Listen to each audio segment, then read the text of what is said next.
On va parler en particulier de ce quartier et de ce terrain, Casaban, qui est dans, je dirais, les visées de la ville depuis très longtemps, depuis plus de 30 ans. Le propriétaire a toujours refusé de vendre, donc on a attendu. Et maintenant, ça y est, ce terrain a été vendu à l'amiable par les héritiers donc, du propriétaire qui refusait de vendre à la ville l'année dernière. Donc, suite à l'acquisition, on est allé devant les habitants, devant les acteurs, et on leur a présenté ce diaporama avec d'abord une phase de rappel, et ensuite une phase de proposition. Vivre la ville à pied est quelque chose qui est préconisé par plusieurs politiques publiques, par exemple les acteurs de santé. Il faut marcher, il faut faire de l'exercice physique. Alors les jeunes enfants, plus souvent, personnes âgées moins, donc on les incite à faire l'exercice physique le plus facile, qui est la marche. Et puis c'est aussi une manière d'éviter de prendre la voiture. La voiture, c'est bien évidemment un outil très utile, mais le moment où il pollue le plus, c'est le premier kilomètre. C'est quand on allume le moteur, et c'est là qu'on a beaucoup d'émissions néfastes. C'est l'objet finalement donc, de cette acquisition. L'objectif est la création d'un grand jardin public avec des liaisons piétonnes. Ces terrains-là sont une enclave, c'est-à-dire qu'ils sont présentés dans cet ensemble de jardins publics. Dans cet ensemble-là, eh bien, ils empêchent manifestement de relier les parties qui sont ici et les parties qui sont là. Voilà. Premier constat que tout le monde partage. Il y a un esprit de ville-jardin depuis longtemps à Berlioz. Et dans la notion de jardin, il y a deux choses. Il y a le jardin utile et le jardin agréable. Et les deux vont ensemble. Le jardin utile, c'est cultivé, quoi. On cultive le jardin. Alors tout le monde n'est pas intéressé par ça. Et puis le jardin agréable, c'est le jardin qu'on prend comme un lieu de plaisir, dès qu'il y a un rayon de soleil. Alors voilà une forme qui traduit, ça a été fait par des habitants du quartier et la MJC, donc il y a longtemps, en 2007. C'est à la fois des fleurs, des pelouses, des allées qui sont un peu tracées, une pergola pour procurer un peu d'ombre, et puis la notion de salon au sens strict du terme, c'est-à-dire une table et des chaises. C'est symbolique, bien entendu. Et donc les habitants, pendant un moment, ont fait cet aménagement éphémère qui ensuite a disparu. Et donc plusieurs choses ont été faites, plusieurs formes de jardins. Des jardins familiaux, déjà, ici, qu'on appelle piurquet.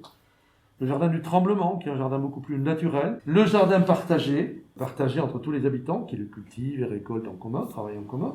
Les jardins de production, donc ça c'est plutôt lié à l'agriculture urbaine, l'agriculture en ville, avec des jeunes agriculteurs, des gens qui travaillent là. Un verger conservatoire, ça veut dire avec des variétés anciennes de fruits. Et puis donc la succursale, c'est-à-dire ça c'est un enclos, c'est un lieu fermé à la différence de tous ces lieux qui sont ouverts, avec sa cabane dans l'arbre, sa vigne, son potager aussi, et puis toutes ses activités naturellement.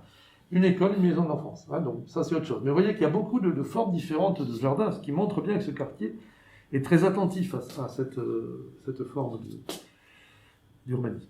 Ce qu'il faut savoir, c'est que pour faire des jardins, il a d'abord fallu faire quelque chose, abandonner des idées qui étaient des idées très anciennes, dans un temps, c'était les années 60, 70, où une phrase célèbre disait « il faut adapter la ville à l'automobile ». C'est-à-dire qu'on peut tout démolir dans la ville pour laisser passer la voiture. Et donc là, c'était ce qui se passait. Premier acte, abandonner donc ces idées, qui étaient des idées anciennes, pour quelque chose qui était plus dans le temps présent. Un deuxième mot-clé de l'esprit de Berlioz, c'est la création artistique. En rapport avec les jardins, il y a eu deux choses. Des artistes qui ont fait dans cette friche, là, qui depuis a été urbanisée, un aménagement éphémère. C'était un court de tennis sous forme de jardin. Et ça, c'est une pièce de théâtre qui s'appelait Légumes, c'est un jeu de mots comme légumes. Donc vous voyez, là c'est quelqu'un qui s'est enterré. On s'approchait et tout d'un coup, il ouvrait les yeux et la bouche, et tout le monde était surpris de voir une tête de chou. Voilà. Donc voilà un spectacle sur le thème du jardin. Et puis, troisième élément, c'est l'esprit participatif. Les habitants ici participent énormément. Ils sont vraiment acteurs, ils font les choses. Ils disent les choses, ils disent s'ils sont d'accord ou pas, certes, mais aussi ils font derrière. Maintenant, donc, on a fait ces rappels, on va regarder les principes directeurs du projet d'aménagement. C'est-à-dire, comment on aménage ce terrain qui est derrière nous. Eh bien, il faut appliquer d'abord les politiques publiques municipales. Il y a des élus, des maires qui sont élus, donc ils ont des politiques, il faut les appliquer.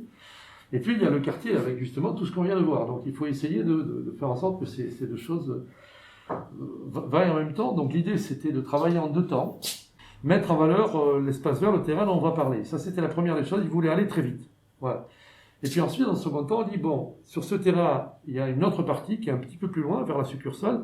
Là, on a le temps de faire. Mais sur le premier, c'est important que le chemin vers l'école soit créé. Ensuite, alors, d'abord, les habitants du quartier, ils étaient très attachés, ils le sont toujours, je pense, au Lao. Le Lao, c'est un ruisseau. Donc, le Lao, il a été puisé pour devenir ça, c'est-à-dire un égout dans lequel on recueillait à la fois les eaux de pluie comme il faisait avant, c'était un ruisseau, ça recueillait les eaux de pluie, mais aussi les eaux usées de tous les bâtiments qui sont ici. Donc, problème. Et les habitants du quartier, ils nous ont dit, mais non, il faut essayer de trouver ce problème, il faut essayer de faire ressortir le Lao. On a envie de revoir ce ruisseau. Donc, son tracé, il est ici. Donc, l'idée, c'est de refaire l'allée où on va cheminer sur le tracé du ruisseau en plantant des arbres. Comme ça, on marche avec des arbres sur les côtés, qui est agréable, sur l'ancien tracé du ruisseau. Et de ce fait, comme on le met au nord du terrain, c'est-à-dire en limite nord du terrain, on peut faire des jardins. Et puis, ce qu'on a voulu faire ici aussi, à l'époque, c'était un espace sans jardin parce qu'il était consacré à la MJC. C'est-à-dire que la cité des Pyrénées, c'est-à-dire qu'on peut imaginer que le jour où il fait beau, ça arrive quand même un peu, les gens qui ont des activités dedans puissent venir la faire dehors. Et une chose qui était importante, c'est que les premiers jardins étaient les jardins clos. Le premier jardin, il est né en Perse. Voilà, c'était un royaume autrefois, et c'était un désert en fait, un désert. Ils ont créé dedans un jardin, une sorte d'oasis finalement. Et ils l'ont appelé en perse Paradisa.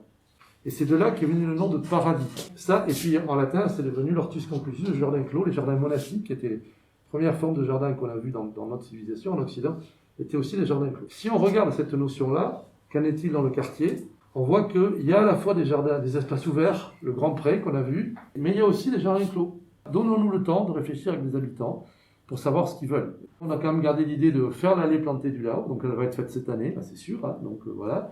Et puis le second temps, la réflexion d'ensemble, et donc ça c'est ce qui va être mené par la MJC.